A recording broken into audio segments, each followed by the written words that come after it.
Hello guys and welcome to another video of Leo Career. Friends, आज हम लोग discuss करने वाले हैं about the mobile application that is named as e blood services, जो union health minister के द्वारा लॉन्च किया गया है। चलिए इस वीडियो को without any further delay start करते हैं। जैसे कि आप लोग फ्रेंड्स जानते हैं कि कोविड-19 पैंडेमिक के अंदर सारी एक्टिविटीज जो है वो रिस्ट्रिक्टेड है, मूवमेंट्स अक्रॉस द ग्लोब हो नहीं रहा है और ये बहुत बड़ा चैलेंज एमर्ज किया है खासकर स्टेट और सेंट्रल गवर्नमेंट के लिए कि सारे भारतीयों को इंश्योर करना safe blood for the citizens, जिनको ब्लड की रिक्वायरमेंट है, खासकर जिनको ब्लीडिंग डिसऑर्डर्स है सच एज हीमोफिला या इस तरीके की जो बीमारियां होती है। फ्रेंड्स, यहाँ पर एक बात समझना बहुत ही ज़्यादा इंपॉर्टेंट है कि 25 जून 2020 को एक मोबाइल एप्लीकेशन जिसका नाम है ई ब्लड सर्विसेज उसे लॉन्च किया गया। सिटीजन्स को ये कैपिटल न्यू दिल्ली में डॉक्टर हर्षवर्धन द्वारा इसका उपचार करने के लिए प्रचार किया जा रहा है। साथ ही ये मोबाइल एप्लीकेशन लाने का इनिशिएटिव गवर्नमेंट के द्वारा ये है कि ये इंडियन रेड क्रॉस सोसाइटी के द्वारा निर्मित है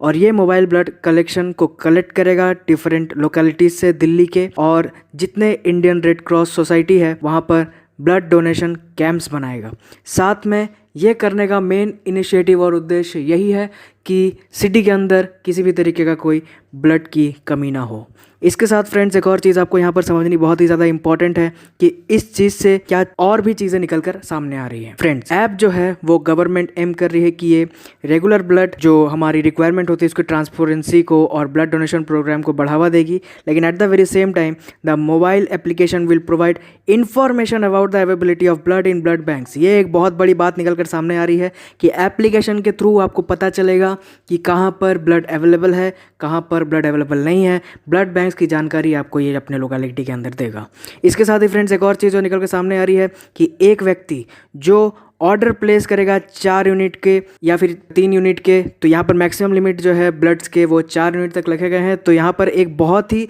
इंपॉर्टेंट चीज़ जो निकल कर सामने आ रही है कि वो डायरेक्टली जैसे अमेजोन और फ्लिपकार्ट पर हम लोग चीज़ें ऑर्डर करते हैं, ब्लड की ऑर्डर दे सकते। इसके साथ ही फ्रेंड्स ये जो ई ब्लड सर्विसेज है, ये मोबाइल एप्लीकेशन जो है वो डेवलप की गई है ई रक्त कोश टीम के द्वारा, जो Centre for Development of Advance Computing के द्वारा निर्मित है और ये उसकी मॉनिटरिंग अथॉरिटी है। फ्रेंड्स, नेक्स्ट न्यूज़ जो हमारी निकलकर सामने आ रही है कि world's longest internet shutdown by Myanmar enters second year. जी हाँ,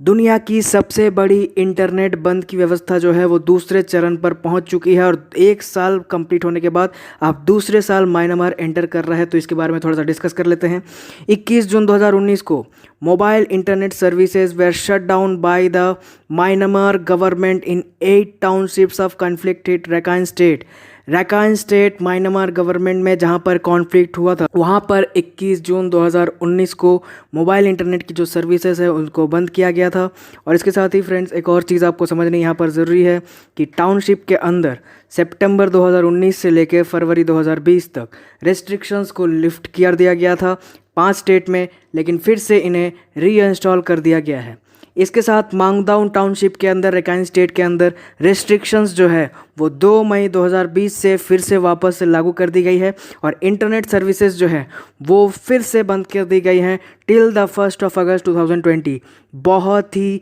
बुरी खबर है क्योंकि इंटरनेट शटडाउन इस ग्लोबलाइजेशन और डिजिटल वर्ल्ड के अंदर रखना बहुत ही ज़्यादा कारगर नहीं है, क्योंकि ये डेमोक्रेसी पे भी बहुत ही ज़्यादा इफेक्ट करता है। इसके साथ ये जो अनाउंसमेंट हुआ था ये मिनिस्ट्री ऑफ ट्रांसपोर्टेशन और कम्युनिकेशन ऑफ म्यांमार गवर्नमेंट के द्वारा किया गया था।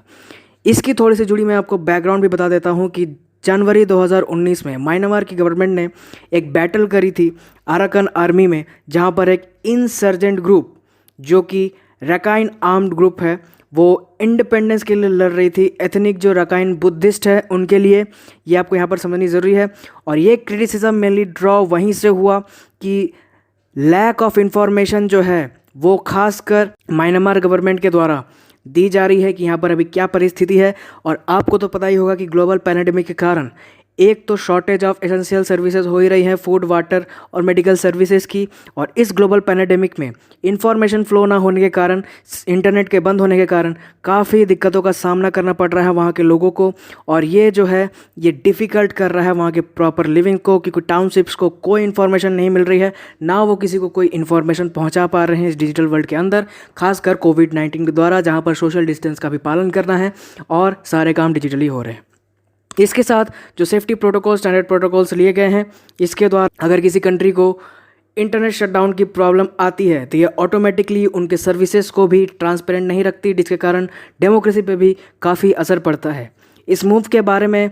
थोड़ा सा और मैं आपको बता देता हूँ कि ये जो मूव है ये म्यांमार गवर्नमेंट के द्वारा कंटिन्यूअसली क्रिटिसिज्म के दायरे में आ रहा है, खासकर डोमेस्टिक जो वहाँ के ह्यूमन राइट्स ऑर्गेनाइजेशंस है और इंटरनेशनल ह्यूमन राइट्स ऑर्गेनाइजेशन ने भी इस पर नज़र डाली है। और म्यांमार के जो टेलीकम्युनिकेशन लॉ है उस सदर के अंदर गवर्नमेंट ने ये कर दिया है कि इस लॉ के तहत जो गवर्नमेंट है वो सर्विस को इमरजेंसी सिचुएशन में बंद कर सकती है। ये आपको यहाँ पर पता होनी चाहिए कि आर्टिकल 77 के अंदर जो म्यांमार टेलीकम्युनिकेशन लॉ है वहाँ पर गवर्नमेंट सस्पेंड कर सकती है इस सर्विस को इमरजेंसी सिचुएशन में। तो इसका मतलब कंट्री के अंदर एक इमरजेंसी सिचुएशन है और यहाँ पर वेरियस ह्यूमन राइट्स जो ऑर्गेनाइजेशंस है वो अब इस आर्टिकल के अंदर संशोधन चाहते हैं जो कि international standards for freedom of expressions को वायलेट करता है और खासकर लोगों की आज़ादी से बोलने और इन्फॉर्मेशन फ्लो को रोकता है। थैंक यू गाइज, आपको वीडियो कैसा लगा मुझे कमेंट सेक्शन में बताइएगा और ऐसे ही रेगुलर अपडेट्स के लिए हमारे चैनल को विजिट करते रहिए। Thank you guys, God bless you, I really appreciate your time.